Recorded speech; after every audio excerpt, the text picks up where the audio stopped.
السلام عليكم ورحمة الله وبركاته. بسم الله الرحمن الرحيم. الحمد لله رب العالمين. اللهم صل على محمد وعلى آل محمد كما صليت على إبراهيم وعلى آل إبراهيم إنك حميد مجيد. اللهم بارك على محمد وعلى آل محمد كما باركت على إبراهيم وعلى آل إبراهيم إنك حميد مجيد. அன்புக்கினிய சகோதரர்களே, ஒவ்வொரு நாளும் மகரிப் தொழுகைக்கு பிறகு தினமும் ஒரு இறைஜெய்தி என்ற தலைப்பில் குர்ஆன் ஹதீஸ் என்ற மார்க்க விஷயங்களையும் இஸ்லாமிய அடிப்படை கொள்கை சார்ந்த விஷயங்களையும் பார்க்கிறோம். அதன் அடிப்படையில் நாம் பார்க்கின்ற செய்தி, நல்லவர்களின் மூலம் நம்மை அலங்கரித்துக் கொள்வோம் என்கின்ற ஒரு செய்தியை நாம் பார்க்கிறோம். அன்புக்கினிய சகோதரர்களே, கோடிக்கணக்கான மக்களுக்கு மத்தியில் அல்லாஹ் ரப்பல் ஆலமீன் இஸ்லாம் என்கின்ற இந்த வாழ்க்கை நெறியை அல்லாஹ் ரப்பல் ஆலமீன் நமக்கு வழங்கியிருக்கிறார். இஸ்லாம் என்ற வாழ்க்கை நெறி மறுமையை மையமாக கொண்டது. மறுமை வாழ்வு வெற்றி அடைந்தது பற்றியெல்லாம் நமக்கு வலியுறுத்தி கூறுவதை நாம் பார்க்கிறோம். அத்தகைய இஸ்லாமை ஏற்படுத்தலாம் நம்முடைய வாழ்நாட்களை நல்லவர்களின் மூலம் நம்மை அலங்கரித்துக் கொள்ள வேண்டும்.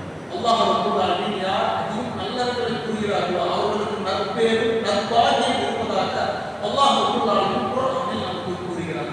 அல்லாஹ் ரப்பல் ஆலமீன் குர்ஆனில் குறிப்பிடுகிறார், அல்லதீன ஆமனு வ அமிலுஸ் ஸாலிஹாத்தி தூபா லஹும் வ ஹுஸ்னு மஆப். இறை நம்பிக்கை கொண்டு நற்செயல் செய்வோருக்கு நற்பேரும் அழகிய புகலிடம் உண்டு என்று அல்லாஹ் ரப்பல் ஆலமீன் குர்ஆனில் குறிப்பிடுகிறார்.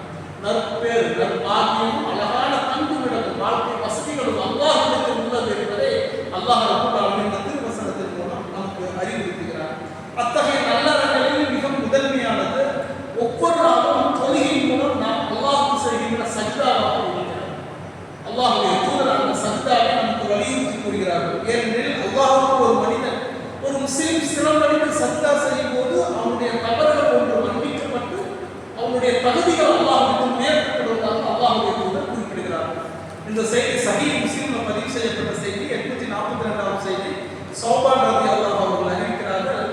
சௌபான் ரலியல்லாஹு அவர்கள் கூறுகிறார்கள், நான் அல்லாஹ்வுடைய தூதரிடம் எழுதினேன், ஃபஹப்ப அமல் இலல்லாஹ், அல்லாஹ்வுக்கு மிக விருப்பமான நற்செயல் எது என்று நான் கேட்டேன். ஃபகால், அல்லாஹ்வுடைய தூதர் சொன்னார்கள், அலைக கஸ்ரத்து சுஜூத், அல்லாஹ்வுக்கு நீ அதிகமாக சஜ்தா செய்து கொள்வீராக, அல்லாஹ்வுக்கு மிக விருப்பமான நற்செயல் என்று அல்லாஹ்வுடைய தூதர் குறிப்பிடுகிறார்கள். மேலும் அல்லாஹ்வுடைய தூதர் குறிப்பிடுகிறார்கள், நீர் அல்லாஹ்வுக்கு அதிகமாக சஜ்தா செய்து கொள்வீராக, ஏனெனில் நீ அவனுக்காக ஒரு சஜ்தா செய்தால் அதற்காக அவன் உன்னுடைய தவறுகளை, உன்னுடைய தகுதிகளை ஒன்றை உயர்த்தி உன்னுடைய தவறுகளை ஒன்றை மன்னிக்காமல் இருப்பதில்லை என்று அல்லாஹ்வுடைய தூதர் குறிப்பிடுகிறார். ஒரு முஸ்லிம் அல்லாஹ்வுக்காக சஜ்தா செய்யும் போது அவனுடைய தகுதி ஒன்று அல்லாஹ்வுக்கு உயர்த்தப்படுகிறது, அவனுடைய ஒரு தவறு அல்லாஹ்வினால் மன்னிக்கப்படுகிறது என்று அல்லாஹ்வுடைய தூதர் குறிப்பிடுகிறார். அல்லாஹ்வுடைய தூதர் சௌபான் ரலியல்லாஹு அன்ஹு கூறிய அறிவுரை மிக முக்கியமானது. அதிகமாக அல்லாஹ்வுக்கு நீ சஜ்தா செய்து கொள்கிறாய், உன்னுடைய தவறுகள் ஒன்று மன்னிக்கப்படும், ஒவ்வொரு சஜ்தாவின் மூலம் உன்னுடைய தகுதி அல்லாஹ்வுக்கு ஒன்று உயர்த்தப்படுகிறது என்று அல்லாஹ்வுடைய தூதர் குறிப்பிடுகிறார்.